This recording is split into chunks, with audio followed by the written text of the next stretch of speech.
So one proof was that basically if you take all the communities today that live today, whether Jews from Yemen or Jews from Africa or Europe, all these communities, well, not all of them, but some of the communities, like the Jews from Yemen, for example, they were isolated for a long, long time, even actually before the destruction of the Second Temple.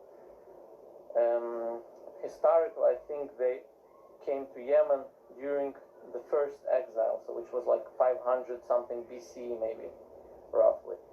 And so they were isolated from the rest of the Jews. And yet, when you compare their Torah that they have today to the Torah that the Jews from Europe have and the Torah from the Jews from Africa have, those Torahs are exactly the same, word by word.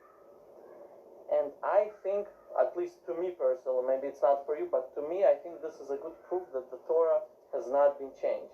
Because if it has not been changed within the last 2,500 years, when Jews were in exile, isolated from each other, where they could not look at each other's Torah to correct if there's some mistake, and yet it has been preserved so well, why should we assume that the Torah was changed before then, from the time of Moses until the first exile, which was only about 1,000 years, relatively short period of time compared to the whole Jewish history of almost 3,300 years.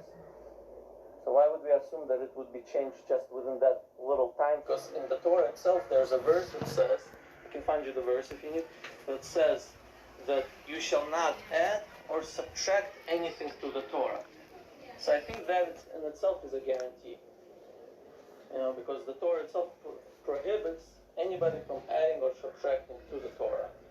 So if somebody was to try to do it, let's say, down the road, let's say a few hundred years down the road, somebody was to try to do it, the people would right away tell them, listen, you're not allowed to do it. Here, the text itself says this, you're not allowed to add or subtract.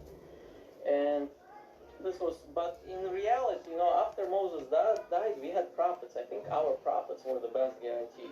After Moses died, we had prophets for probably another 1,000 years.